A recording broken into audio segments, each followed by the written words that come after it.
Assalamualaikum warahmatullahi wabarakatuh. Saya Putri Khairunisa. Di sini saya akan menjelaskan materi tentang Capability Maturity Model atau CMM. Baiklah, kita masuk pada pengertian dari Capability Maturity Model, yaitu adalah suatu model kematangan kemampuan kapabilitas proses yang dapat membantu pendefinisian dan pemahaman proses-proses suatu organisasi. CMM ini adalah sebuah penyederhanaan representatif yang digunakan untuk mengukur tingkat kematangan sebuah software development house dalam menyajikan, membuat, dan mengembangkan perangkat lunak. Keyword utama dari CMM adalah mengukur, yaitu mengukur didefinisikan sebagai suatu proses untuk memetakan sebuah kondisi ke dalam sebuah skala atau ukuran. Nah, adapun nilai-nilai yang dapat dilihat dalam pengukuran CMM, yaitu yang pertama apa yang diukur atau parameternya, lalu yang kedua bagaimana cara mengukurnya atau metodenya, lalu yang ketiga bagaimana standar penilaiannya atau skala penilaiannya, dan yang terakhir yaitu bagaimana interpretasinya bagi manusia. Selanjutnya kita masuk pada perkembangan dari CMM. CMM ini dikembangkan pertama kali oleh Software Engineering Institute atau SEI yang berbasis di Carnegie Mellon University berdasarkan pesanan dari Departemen Pertahanan Amerika Serikat. CMM awalnya ditujukan sebagai suatu alat untuk secara objektif menilai kemampuan kontraktor pemerintah untuk menangani proyek perangkat lunak yang diberikan. Walaupun berasal dari bidang pengembangan perangkat lunak, model ini dapat juga diterapkan sebagai suatu model umum yang membantu pemahaman kematangan kapabilitas proses organisasi di berbagai bidang. Misalnya, rekayasa perangkat lunak, rekayasa sistem, manajemen proyek, manajemen resiko, teknologi informasi, serta manajemen sumber daya manusia. CMM dirumuskan oleh Software Engineering Institute di Carnegie Mellon University dengan mengamati proyek pembangunan perangkat lunak di seluruh dunia, mulai dari proyek kecil sampai proyek raksasa. Pengalaman yang dimiliki oleh organisasi tersebut dirangkum dalam seperangkat aturan yang disebut CMM atau Capability Maturity Model. Adapun ciri-ciri dari CMM, yaitu yang pertama proses pengembangan dari suatu organisasi disederhanakan dan dideskripsikan dalam wujud tingkatan kematangan dalam jumlah tertentu, biasanya 4 hingga 6 tingkatan.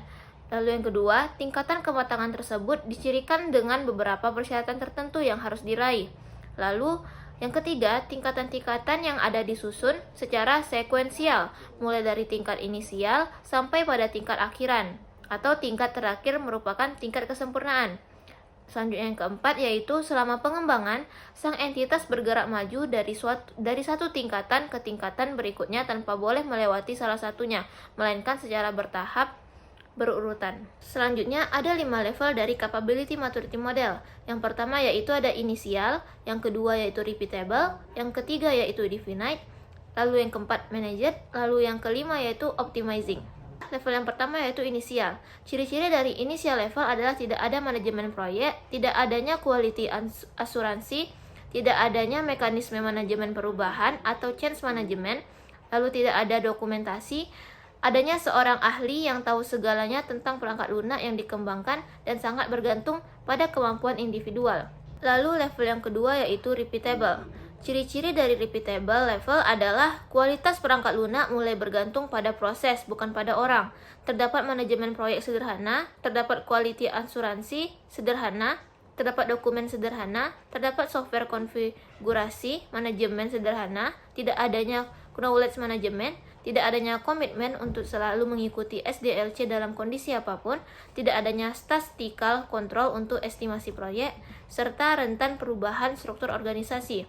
Level yang ketiga yaitu definite. Ciri-ciri dari level ini adalah SDLC sudah ditentukan, komitmen untuk mengikuti SDLC dalam keadaan apapun, kualitas proses dan produk masih bersifat kualitatif atau hanya perkiraan saja, tidak menerapkan activity based costing, tidak adanya mekanisme umpan balik yang baku. Proses ini dicirikan dengan terjadinya penyesuaian dari kumpulan proses standar sebuah organisasi menurut pedoman-pedoman pada organisasi tersebut, menyokong hasil kerja, mengukur, dan proses menambah informasi lain menjadi milik organisasi. Level selanjutnya yaitu managed. Ciri-ciri dari level manager ini adalah sudah ada activity based costing yang digunakan untuk estimasi proyek berikutnya.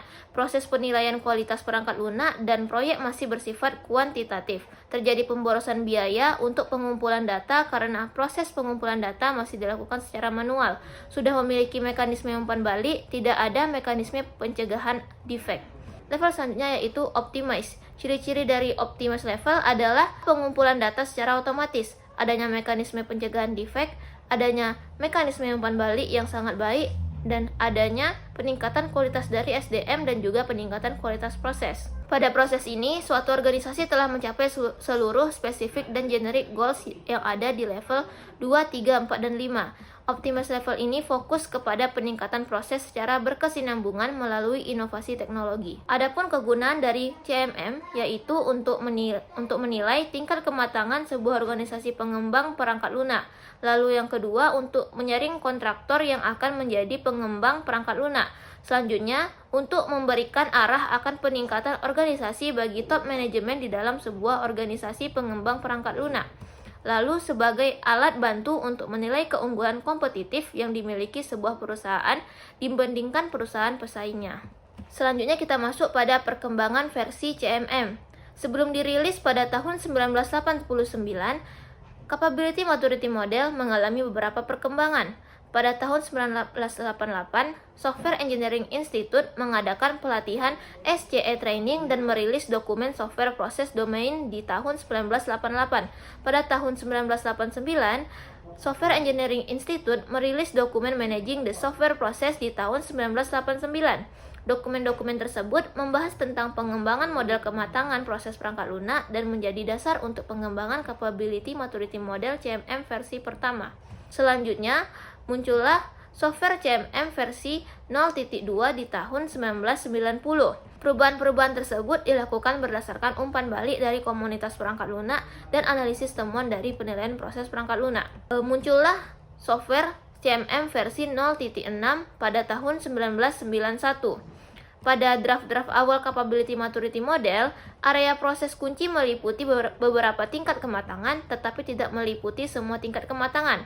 Keputusan ini diambil pada versi 0.6 dari CMM untuk mendefinisikan ulang key process area. Pada level 2, ditambahkan key process area baru pada manajemen kebutuhan perangkat lunak untuk mengatasi masalah kebutuhan yang berubah-ubah. Pada level 3, Organizational Process Definition dipisahkan dari Organizational Process Focus. Analisis kebutuhan perangkat lunak, desain perangkat lunak, dan pengujian perangkat lunak digabungkan kembali menjadi Software Product Engineering.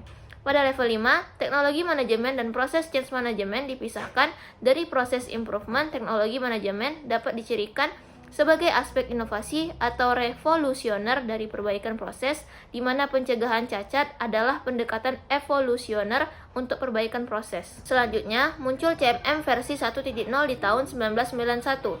CMM versi 1.0 ini diterbitkan pada bulan Agustus tahun 1991 sebagai dua laporan teknis, yaitu Capability Maturity Model for Software dan Key Practice for the Capability Maturity Model yang meresmikan deskripsi tingkat kematangan dalam hal key process area. Kecuali untuk level 1, setiap tingkat kematangan dibagi menjadi beberapa key process area yang menunjukkan area yang harus difokuskan oleh organisasi untuk meningkatkan proses perangkat lunaknya.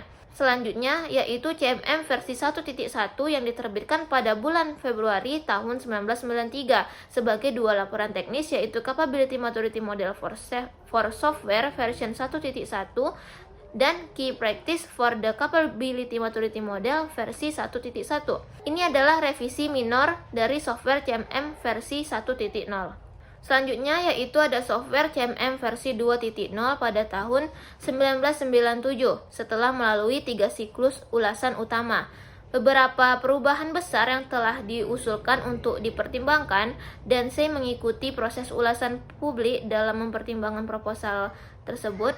Pada bulan Oktober 1997, sponsor SEI, the Office of the Undersecretary of Defense for Acquisition dan Technology, mengarahkan agar perilisan software CMM versi 2 yang hampir selesai dihentikan untuk mengerjakan Capability Maturity Model Integration atau CMMI. Salah satu dokumen sumber untuk CMMI adalah software CMM versi 2. Jadi, CMMI merupakan versi terbaru dari CMM versi 2. Baiklah, mungkin itu saja materi mengenai capability maturity model yang dapat saya sampaikan. Akhir kata saya ucapkan terima kasih. Wassalamualaikum warahmatullahi wabarakatuh.